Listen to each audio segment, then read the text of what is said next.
Hello friends, welcome to SSC coaching centre. दोस्तों, screen पे जो क्वेश्चन लिखा हुआ है ये बार वाला, आपको ये क्वेश्चन बनाने में 4 से 5 मिनट जरूर लगते होंगे, लेकिन आज हम आपको ऐसा ट्रिक बता रहे हैं, आपको पेन और पेपर की भी जरूरत नहीं पड़ेगी, बिना पेन और पेपर के बना दोगे।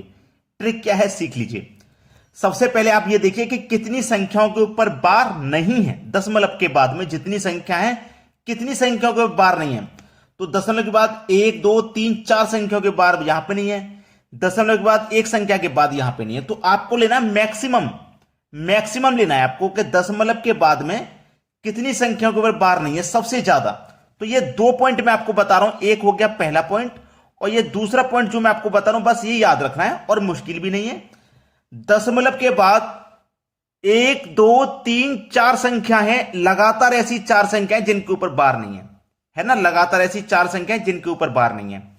यहां पे इसको हमें जोड़ना नहीं है, यहां पर भी है दशमलव के बाद में एक संख्या, इनको जोड़ना नहीं है, लगातार देखना है। तो 4 संख्याएं लगातार जिनके ऊपर बार नहीं है दशमलव के बाद में। ऑप्शन में देखो, दशमलव के बाद में 1 2 3 4 5 संख्या ऐसी जिनके ऊपर बार नहीं है, लेकिन हमें चाहिए 4। तो ये तो हमारा आंसर हो नहीं सकता। 1 2 3 4, ये 4 संख्या ऐसी हैं जिनके ऊपर दशमलव के बाद बार नहीं है, तो ये हमारा आंसर हो सकता है। दशमलव के बाद 2 संख्या है और दशमलव के बाद केवल एक संख्या है। और मेरा जो दूसरा पॉइंट था वो क्या था कि आपके पास जिन संख्याओं पर बार है, एक संख्या तो ये होगी जिसके ऊपर बार है, 3 संख्या ये हो गई और एक संख्या ये हो गई, इनका आपको एलसीएम लेना है। तो 1 3 1 का एलसीएम कितना हो जाएगा, 3 ही तो हो जाएगा। तो मतलब 3 संख्या ऐसी होंगी जिनके ऊपर बार होगा। हमने बार वाली संख्याओं का एलसीएम लिया है ना, तो 3 आया है, मतलब 3 संख्या ऐसी होंगी जिनके ऊपर बार होगा।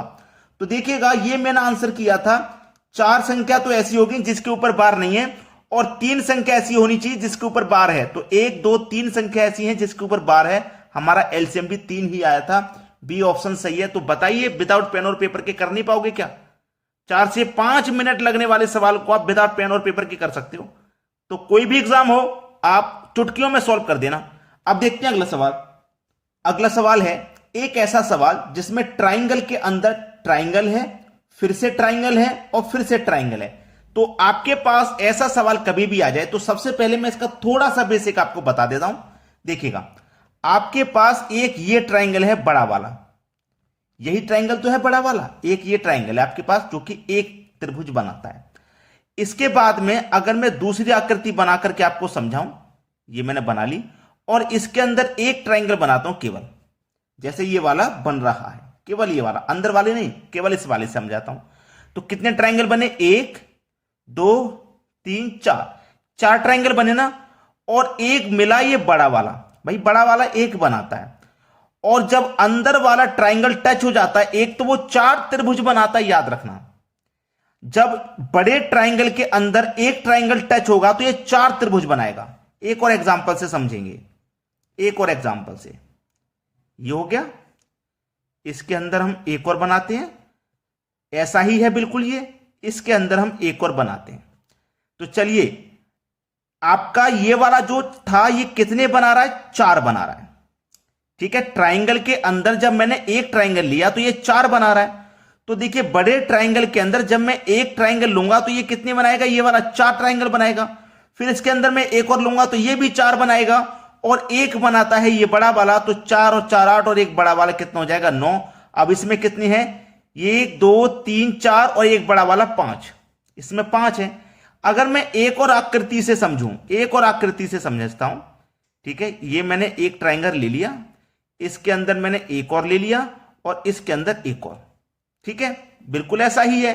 अब क्या करोगे आप, आपको मालूम है कि बड़े ट्राइंगल के अंदर एक ट्राइंगल बन रहा है तो ये 4 बनाएगा, इसके अंदर एक और ट्राइंगल बन रहा है तो ये भी 4 बनाएगा, और इसके अंदर एक और ट्राइंगल बन रहा है तो ये भी 4 बनाएगा। तो 4 और 4 8, और 4 12, और एक ये बड़ा वाला 13। तो इस आकृति में 13 ट्राइंगल हो जाएंगे।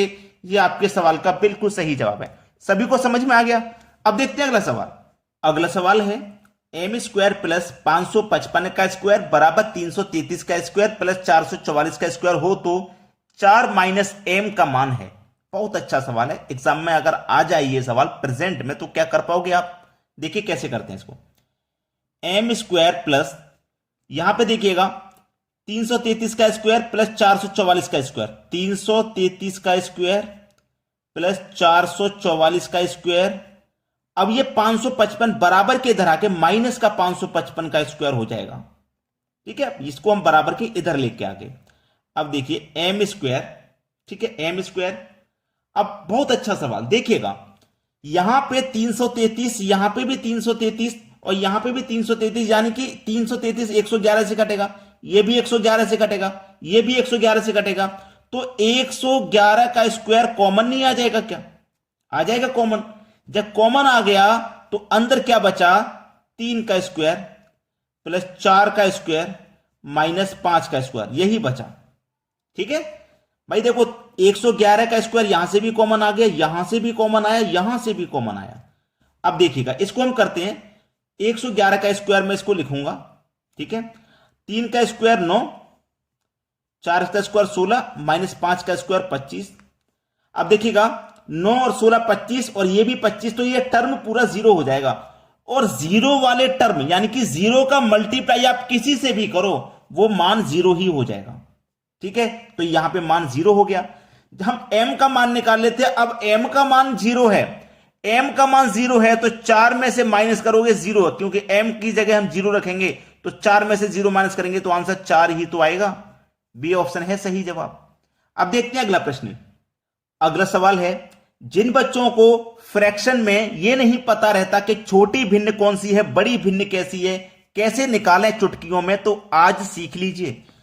प्रॉपर भिन्न देख लो पहले है कि नहीं। प्रॉपर भिन्न का मतलब है ऊपर वाली संख्या छोटी होगी, नीचे वाली बड़ी। तो ऊपर वाली देखिए छोटी है, यहां पे भी छोटी है ऊपर वाली, यहां पे भी छोटी है और यहां पे भी, तो इसका मतलब ये प्रॉपर भिन्न है। आपको करना क्या है, इन भिन्नों का अंतर कर लो। इनका अंतर जब हम करेंगे तो 3 आ जाएगा, इनका अंतर करेंगे 6 आ जाएगा, इनका अंतर करेंगे 4 आ जाएगा और इनका अंतर जब करेंगे तो 12। तो आपको करना क्या है, जो आपने अंतर किए हैं उनका एलसीएम ले लो। 3 6 4 12 का एलसीएम जब मैं लूंगा तो 12 ही आ जाएगा। एलसीएम कितना आ जाएगा? 12। अब इस 12 को 3 से काटेंगे, 4 बार में कट जाएगा। 4 का मल्टीप्लाई इस 25 से कर दो तो 100। अब इस 6 से काटेंगे तो 2 बार में कटेगा, 2 बार में कटेगा तो 53 का मल्टीप्लाई 2 से कर दो 106। अब इस 4 से 12 को कटाएंगे तो 3 बार में कटेगा, तो 3 का मल्टीप्लाई 41 से कर दो तो ये 123 हो जाएगा। अब देखिए यहां पे 12 से 12 को कटाएंगे, एक बार में कटेगा, 1 का मल्टीप्लाई 93 से कर दो तो 93 हो जाएगा। चलिए अब इसमें सबसे बड़ा कौन? ये है सबसे बड़ा, तो ये बड़ी भिन्न हो गई आपकी। छोटी भिन्न पूछे 93 है सबसे छोटा, तो ये आपकी छोटी भिन्न हो गई। ये बड़ी भिन्न और ये छोटी भिन्न, पता कर लोगे आसानी से, कोई दिक्कत तो नहीं है। अब चलिए अब देखते हैं अगला सवाल। अगला सवाल है, 5 का रिलेशन 35 से है तो 13 का रिलेशन किस संख्या से बनेगा? अगर आप ऐसा सोचते हैं कि 5 का मल्टीप्लाई मैं 7 से कर दूं 35 और 13 का मल्टीप्लाई भी 7 से कर दूं तो 13 7 91 होता है, जो कि ऑप्शन में नहीं है। ये तो तरीका गलत हो गया भाई। कोई दूसरा तरीका अगर आपने सोच रखा है, जैसे 5 का स्क्वायर आप कर दो तो 25, 25 में 10 जोड़ दो तो 35 हो जाएगा। ऐसे 13 का स्क्वायर कर दो 169, इसमें भी आप क्या करोगे, 10 जोड़ दोगे, यहां 10 जोड़ा यहां भी 10 जोड़ देंगे तो ये हो जाएगा 179। ये भी ऑप्शन में नहीं है, तो ये तरीका भी गलत, ये भी गलत। कुछ और सोचिए भाई। क्वेश्चन दिखने में तो आसान है, लेकिन आसान दिख तो ही रहा है थोड़ी। सोचिए कहां तक लॉजिक सोच सकते हो। ये 5 है आपके पास, 5 का स्क्वायर कीजिए और 5 का 2 गुना करके जोड़ दीजिए। ठीक है, 5 का स्क्वायर 25 प्लस 5 का 2 गुना करके जोड़ देंगे तो 5 दूने का 10, ये हो जाएगा 35। ऐसे आपके पास 13 है, 13 का स्क्वायर कर दिए और जोड़ दीजिए 13 का ही 2 गुना, 13 का ही 2 गुना जोड़ दो तो 13 का स्क्वायर 169, 13 का 2 गुना यानी कि 26 जोड़ देंगे तो 169 में 26 जोड़ेंगे, ये हो जाएगा 195। सवाल का सही आंसर डी ऑप्शन। अब देखते हैं अगला सवाल। अगला प्रश्न है, इस तरीके के सवाल आपने बहुत बार एग्जाम में देखे होंगे। आपसे पूछा जाता है कि भाई इसमें यह बताइए कितने ट्रायंगल हैं, तो आप नहीं बता पाते हो क्योंकि आपको तरीका नहीं पता। अगर आप एक एक करके गिनोगे तो गलती हो जाएगी। ऐसे सवालों को करने की ट्रिक होती है। ठीक है, इसमें आप बताओगे कितने ट्रायंगल हैं मात्र 1 मिनट में। देखिए कैसे, 1 2 3 4 5 6 7 8 9, पहले इनको गिन लेना है। देखिए ये क्या है आपकी 36 लाइन। इस 36 लाइन में कितने बॉक्स बनने, पहले इनको गिन लेना है, 1 से 9 तक बनने। अब सबको जोड़िए, एक और दो, तीन और तीन, 6 4 10 5 15, 6 21, 7 28, 28 में 8 जोड़ूंगा 36, और 36 में 9 जोड़ूंगा तो ये हो जाएगा आपका, एक मिनट गलती हो रही है क्या, एक और दो, तीन और तीन, 6 4 10, 10 5 15, 6 21 और 7 28, 28 में 8 जोड़ूंगा तो 36, 36 में 9 जोड़ूंगा 45।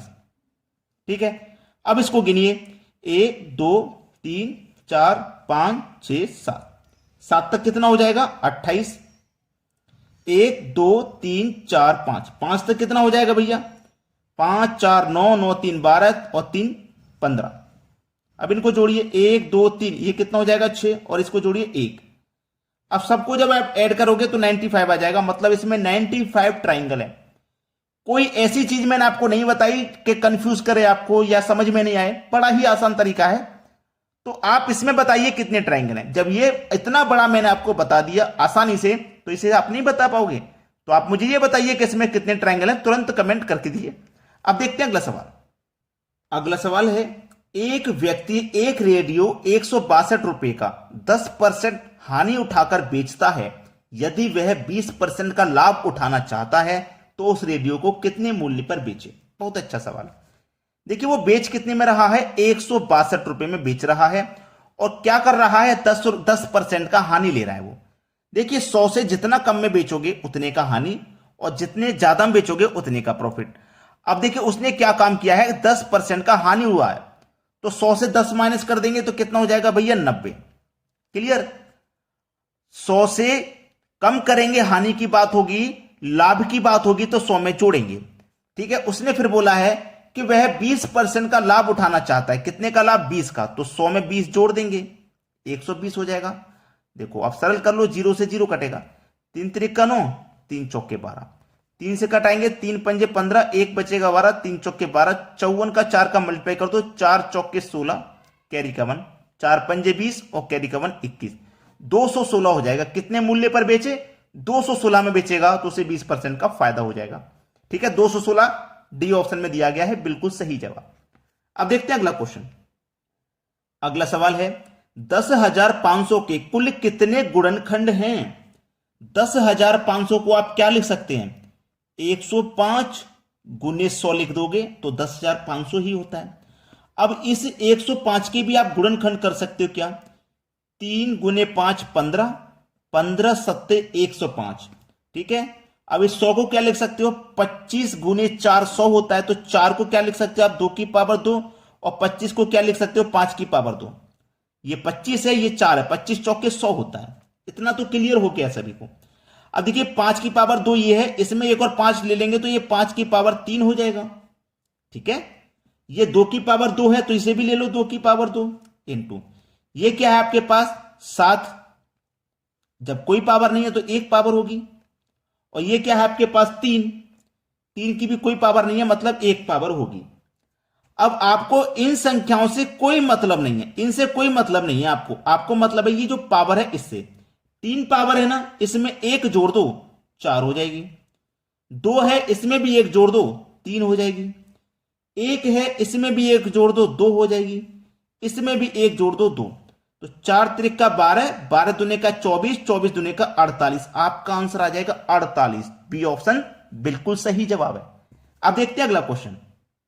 अगला प्रश्न है 999.1/3 प्लस 999.2/3। ऐसा क्वेश्चन कभी भी रहे तो आपको पहले ये जो संख्या है ना इनको अलग कर लेना है। 999 और 999 को जोड़ लेना है, प्लस में है तो जोड़ लेना है, घटा लेते हैं, माइनस में होता है तो घटा देते हैं। तो पहले आप इन दोनों को जोड़ लीजिए, तो 9 और 9 18, कैरी का 1, 9 9 18 और कैरी का 1 19, कैरी का फिर से 1, 9 9 18 और कैरी का 1 19। ये जोड़ लिया हमने, जब जोड़ लिया हमने इसको तो ये अंदर क्या बचा 1/3 प्लस 2/3, यही तो बचा। चलिए अब 1/3 2/3 मिलकर के 3/3, तो 1998 प्लस 1/3 2/3 मिलकर के 3/3, और 3 से 3 कट गया 1 टाइम में, तो 1998 में एक जोड़ देंगे तो ये 1999 हो जाएगा। देखिए किस ऑप्शन में है, डी ऑप्शन, इसका नन ऑफ दिस हो जाएगा, मतलब ऑप्शन में नहीं दिया गया है। ठीक है, इसका आंसर ऑप्शन में नहीं है तो ऑप्शन से बाहर होगा। तो ये आपके सवाल का बिल्कुल सही जवाब है। अब देखते हैं अगला सवाल। अगला सवाल है, सही बेन आरेख बताओ पिता, पुरुष, बच्चे। देखिएगा एक चीज तो क्लियर है कि जो बच्चे होते हैं वो भी पुरुष में आएंगे, क्योंकि बच्चे में लड़के भी होंगे लड़कियां भी होंगी। लड़के जो होंगे वो तो पुरुष में आने हैं, तो सबसे पहले जो आरेख बनेगा वो पुरुष का बनेगा।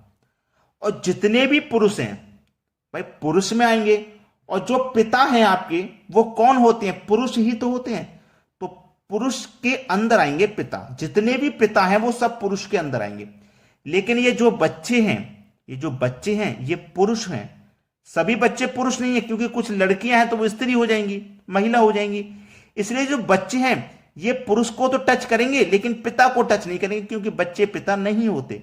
बच्चों की तो शादी भी नहीं हुई है, तो वो पिता को टच नहीं कर सकते क्योंकि वो पिता नहीं होते। वो केवल पुरुष को टच करेंगे इस तरीके से। तो इस तरीके से देख लीजिए आपकी कौन सी आकृति है। ये वाली नहीं है, ये देखो पिता को भी टच कर रही है, ये नहीं है, ये वाली है। सी ऑप्शन हो जाएगा प्रश्न का बिल्कुल सही जवाब। तो दोस्तों आज की वीडियो में इतना ही। अगर वीडियो को आपने अभी तक लाइक नहीं किया तो लाइक कर दें, और यदि शेयर नहीं किया है तो शेयर कर दें। ठीक है दोस्तों, धन्यवाद।